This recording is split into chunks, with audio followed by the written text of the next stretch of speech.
You should have experienced my mother's littleness. It's not like anything known on earth. It is so far from what you call humility now. If anyone could have been any tinier in my eyes, I would have chosen them. My mother knew full well what my plans were, and to her, all these things were signs along the way of the mystery and glory of the Incarnation. She didn't question how all would be accomplished. Rather, she reveled in the unfolding of my providential care, knowing that in due time all that was written in Scripture would come to pass. At my crucifixion, the contents of men's hearts were revealed for all to see, and my mother's heart was pierced by their rejection of me.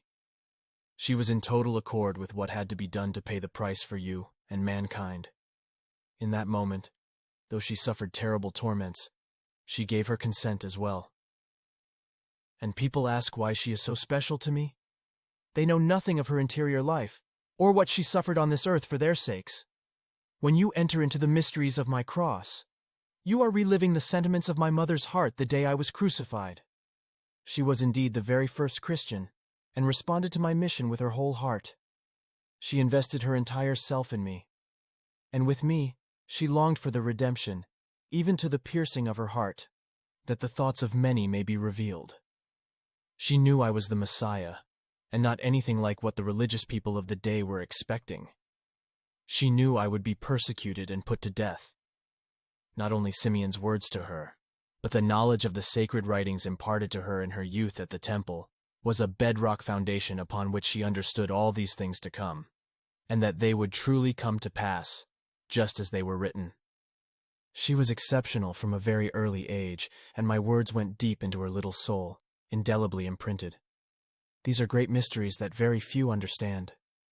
She was not just a woman like all others. She had been chosen from birth to bring me into the world, and one of the preparations that accompanied her into this world was the privilege of unstained blood. In other words, by divine grace, she was granted the sacrament of baptism when she was conceived. It had to be so, or I could not have grown in her womb with the stain of sin in her body. Remember, she had Rahab the harlot in her ancestry.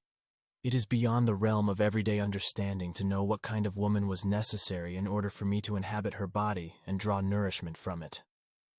The preparations were elaborate and lifelong. It was not enough that she was granted these special privileges. She had to be faithful to them her entire life. An acute awareness of sin guided her actions as she spent her entire childhood focused on the glory and purity of God. This, too, was a miraculous grace. She had none of the impulses to sin that come with the Adam nature. Blood is very, very powerful. Your science has not even begun to understand its significance.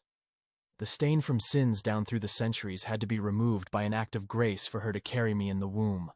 And along with that came a painless childbirth, an event so sublime that even the angels were awestruck. Oh, so many things you, my people, do not know. So many things you assume and presume.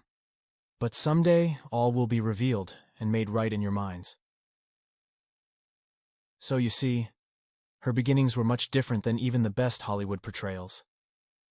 Volumes and volumes could be written about her childhood and the maternity, in preparation for my incarnation and my early years as I was growing up. She was my advocate, anticipating outcomes and preparing solutions, praying to the Father and listening to his counsel. She was never far from him. She was, rather, always aware of his presence within her, and cultivated that inner union of hearts that is so precious to his heart. There are few on earth that have the depth of understanding to comprehend who my mother is to them, to the world, and to the Church.